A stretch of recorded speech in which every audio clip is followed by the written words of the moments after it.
Washroom থেকে fresh হয়ে বাহির হয় মেঘ। আয়নার সামনে দাঁড়িয়ে চুল আঁচড় করতে থাকে। কাল গোসল করা হয়নি তার। শীতের মধ্যে প্রায়ই বিকালে গোসল করে, কিন্তু কাল কলেজ থেকে বাড়ি ফিরতে বেশ দেরি হয়ে যায়। আর রাতে গোসল করলে সর্দি লাগার দাস রয়েছে তার। তাই সকালে উঠে মাথায় ঠান্ডা পানি দিয়েছে। আয়নার সামনে দাঁড়িয়ে ভেজা চুল টাওয়াল দিয়ে মুছে নেয় মেঘ। বিছানায় শুয়ে বালিশে মাথা দিয়ে আরাম করে শুয়ে আছে আদ্রিয়ান। তার চোখ জোড়া বন্ধ, হয়তো এতক্ষণে ঘুমিয়ে পড়েছে। আয়নার এক পাশে আদ্রিয়ানের ঘুমিয়ে থাকা মুখশ্রী স্পষ্ট দেখা যাচ্ছে। মেঘ তা দেখে মিটমিট করে হাসে। এরপর পুনরায় তার টাওয়াল দিয়ে তার চুলের পানি জড়ানোর চেষ্টা করতে থাকে। আয়নার থেকে বিছানার দূরত্ব খুব বেশি নয়। মেঘের ভেজা চুলের পানি বিন্দু বিন্দু কণা ছিটে যায় আদ্রিয়ানের ঘুমন্ত মুখের ওপর। হঠাৎ ঘুমের মধ্যে চোখের ওপর পানি পড়ায় বেশ বিরক্ত নিয়ে চোখ মুখ কুঁচকে তাকায় আদ্রিয়ান। সারা মুখে পানি ছোট ছোট ফোঁটা।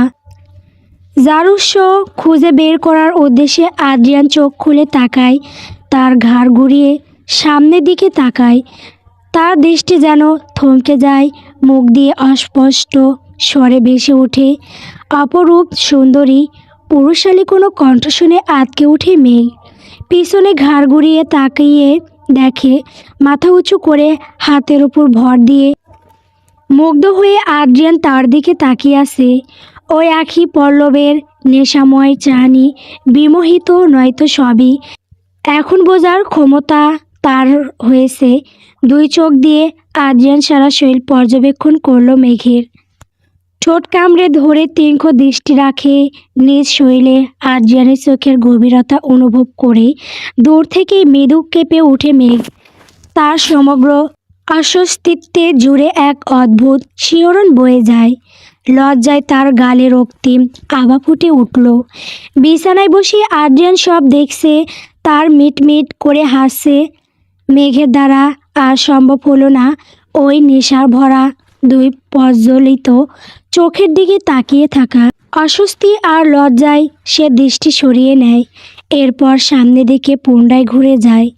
আদ্রিয়ান তার বইয়ের এমন লজ্জা মিশ্রিত মুখ দেখে মৃদু হাসে। এরপর ঠোঁটে শয়তানি হাসি বজায় রেখে বেড ছেড়ে উঠে দাঁড়ায়।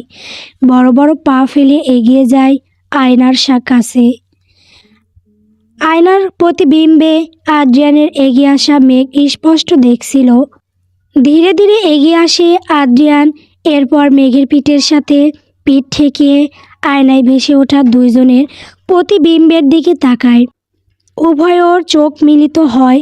চুল থেকে ভেসে আসা এক মিষ্টি সুঘ্রাণ নাকে আসে আদ্রর। সে যেন এক ঘরের মধ্যে চলে যায়। তার মনের মধ্যে থাকা সুপ্ত ভাসনার বহিঃপ্রকাশ ঘটায়। বাহুদ্বয় ধরে শক্ত করে চেপে ধরে নিজের সাথে মিশিয়ে দেয় মেঘের শরীর। নরম মিশ্রণ। মেঘের শরীর তার বুকের সাথে মিশে যাওয়ার সাথে সাথে তার মধ্যে এক অদ্ভুত উন্মাদনার সৃষ্টি হয়। নিজ ইচ্ছা বা বাসনার ওপর নিয়ন্ত্রণ হারায় আদ্রিয়ান। মেঘের পরনে সাদা রঙের কামিজ ছিল। গলা বেশ ছোট, কিন্তু পিঠের অংশে হালকা পাখা। সুতির ফিতে দিয়ে নকশা করা, যার ওপর দৃষ্টি যায় আদ্রিয়ানের। উন্মুক্ত পিঠের ওপর জমে থাকা বিন্দু বিন্দু পানির ফোঁটার দিকে তাকিয়ে শুকনো ডুব গিলে আদ্রিয়ান। এমন অবস্থায় নিজেকে নিয়ন্ত্রণ করা বড্ড দায় হয়ে যাচ্ছে তার।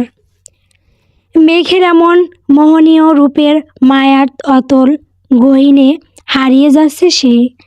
ভীষণ লোভ হচ্ছে একবার ছুঁয়ে দিতে মেঘকে, কিন্তু কোনো কিন্তু নয়। মেঘ তার স্ত্রী, সম্পূর্ণ বৈধ তার জন্য। নিজ বিবাহিত স্ত্রীকে স্পর্শ করা অন্যায় বা পাপ নয়। তবুও একবার আদ্রিয়ান তাকায় আয়নার দিকে। মেঘের অবস্থা পরখ করার জন্য ভয় লজ্জায় আড়ষ্টে হয়ে চোখ মুখ খিসে বন্ধ করে রেখেছে মেঘ। আদ্রিয়ানের ঠোঁটের কোণে মহাসি ফুটে ওঠে। মনের সাথে যুদ্ধে পরাজিত হয়ে খুব সাহস দেখিয়ে তার বাম হাত এগিয়ে ছুঁয়ে দেয় মেঘের বাহুদ্বয়। জামার কাপড় শক্ত করে চেপে ধরে মেঘ। তার শরীর থরথর করে কেঁপে ওঠে।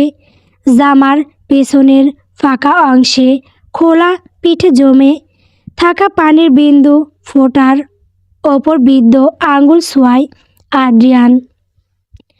এরপর মেঘের কোমর পেঁচিয়ে ধরে শক্ত তাকে নিজ শরীরের বাঁধনে আবদ্ধ করে নেয়। কাঁধে কুকড়ো হয়ে থাকা মেঘের ভেজা চুল সরিয়ে দেয় এক হাতে। ফর্সা দবদবে মসৃণ ত্বক ভেসে ওঠে।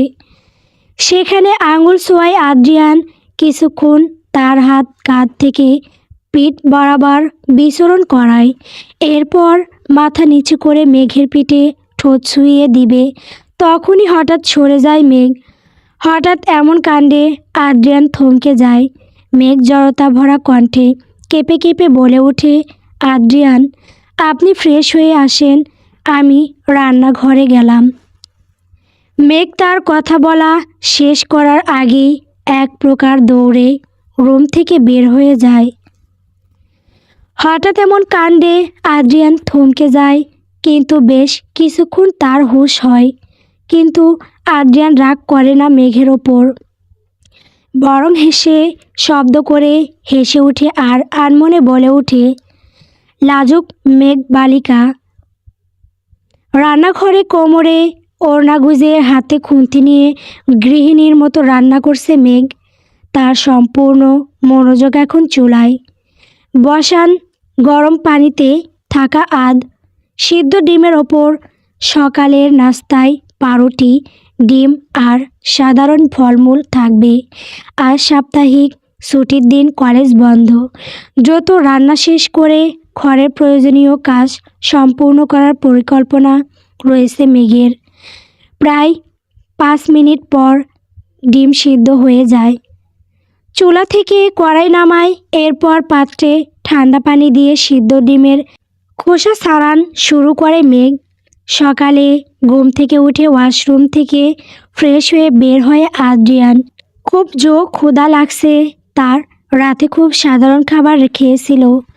গায়ে নীল রঙের গেঞ্জি আর তার সাথে পাতলা চাদর জড়িয়ে নিচে যাওয়ার উদ্দেশ্য রুম থেকে বের হয় আদ্রিয়ান। সিঁড়ি দিয়ে বড় বড় পা ফেলে ড্রয়িং রুমের কাছে এগিয়ে যায়। টেবিলের মাঝে ফলমূল সাজিয়ে রাখা হয়েছে, যা দেখে আদ্রিয়ান মুচকি হাসে। এরপর রান্নাঘরে যায়। পিছন থেকে কোমর পেঁচিয়ে ধরে শক্ত করে জড়িয়ে ধরে মেঘকে। এরপর তার খোপা চুলে মুখ গুজে দেয়। হঠাৎ এমন জড়িয়ে ধরায় মেঘ এবার ভয় হয় না, বরং সে মৃদু হাসে। হাতে থাকা ডিমের খোসা ছাড়ানো অবস্থায় সাধারণ কণ্ঠে বলে, আদ্রিয়ান, আপনার কি ক্ষুধা লাগছে? টেবিলে গিয়ে বসুন, আমি ডিম সিদ্ধ আর পাউরুটি নিয়ে আসছি।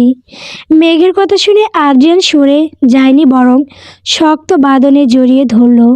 এরপর কানের কাছে ঠোঁট ঠেকিয়ে বাদশা সুলভ কণ্ঠে বলে ওঠে, বউ, খুব ক্ষুধা লাগছে, কিন্তু আমি এখনই টেবিলে যেতে চাই না। আর একটু সময় তোমায় জড়িয়ে ধরে রাখতে চাই। বাচ্চা সুলভ কণ্ঠে আদ্রিয়ানের এমন আবদার শুনে ফিক করে হেসে ওঠে মেঘ। ডিমের খোসা ছাড়ানো শেষ 2 খণ্ড করে মাছ বরাবর করে কেটে কাঁচের প্লেটে সাজিয়ে রাখে। এরপর ওভেনে পাউরুটি গরম করে আদ্রিয়ান হাতের বাঁধন সামান্য আগলা করে পাশের টেবিলে বসে পাউরুটি 1 খণ্ড মুখে নিয়ে খেতে থাকে। হঠাৎ তার মাথায় এক দুষ্ট বুদ্ধির উদয় হয়। মুখে চিবন অর্ধেক পাউরুটি মেঘের দিকে ইশারা করে বলে, বউ, পাউরুটিটি খাও। মেঘ ওপরে তাকিয়ে যখন হাত বাড়িয়ে আদ্রিয়ানের ঠোঁটের থেকে পাউরুটি নিতে যাবে, তখন বাড়ন্ত হাত সরিয়ে বাধা দেয় আদ্রিয়ান। এরপর ঠোঁট দিয়ে ইশারা করে বলে, ঠোঁট দিয়ে নাও। কড়া চোখে তাকায় মেঘ। ঠোঁটের কোণে বাঁকা হাসি ফুটে ওঠে আদ্রিয়ানের। বেশ আগ্রহ নিয়ে তাকিয়ে থাকে আদ্রিয়ান। মেঘ মৃদু হেসে মাথা উঁচু করে এগিয়ে গিয়ে ঠোঁটে থাকা পাউরুটির ওপর কামড় বসায়। উভয় দুই পাশ থেকে একটু একটু করে খেয়ে এগিয়ে আসে। পাউরুটির সামান্য অংশ যখন বাকি থাকে, তাদের দুইজনের ঠোঁট ছুঁয়ে যাওয়ার খুব কাছাকাছি সময় তখন হঠাৎ মেঘ দূরে সরে আসে আর বলে, পাউরুটি খাওয়ার শেষ। দ্রুত আদ্রিয়ান মেঘের হাত ধরে তার কাছে নিয়ে আসে। এরপর কোনো কথা উচ্চারণ করতে যাবে তার আগেই রান্নাঘরের দরজায় দাঁড়িয়ে থাকা একজন নারীর আগে কটমট কণ্ঠে বলে ওঠে, আদ্রিয়ান, মেঘ, তোমরা কি করছো একসাথে? হঠাৎ কোনো নারীর কর্কশ কণ্ঠ শুনে উভয়েই চমকে যায়। পিছনে ঘাড় ঘুরিয়ে রান্নাঘরের দরজার দিকে তাকিয়ে হতবাক হয়ে যায়। আদ্রিয়ানের চোখে মুখে ফুটে ওঠে একরাশ বিরক্তি, অস্পষ্টতা। কণ্ঠে বলে ওঠে, জিয়া। রান্নাঘরের দরজায় হাত মুষ্টিবদ্ধ করে দাঁত কটমট করে দাঁড়িয়ে আছে জিয়া।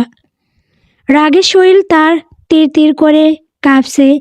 তীক্ষ্ণ দৃষ্টি দূরে দাঁড়িয়ে থাকা দুইজন ব্যক্তিকে পর্যবেক্ষণ করছে। তার দুই চোখ।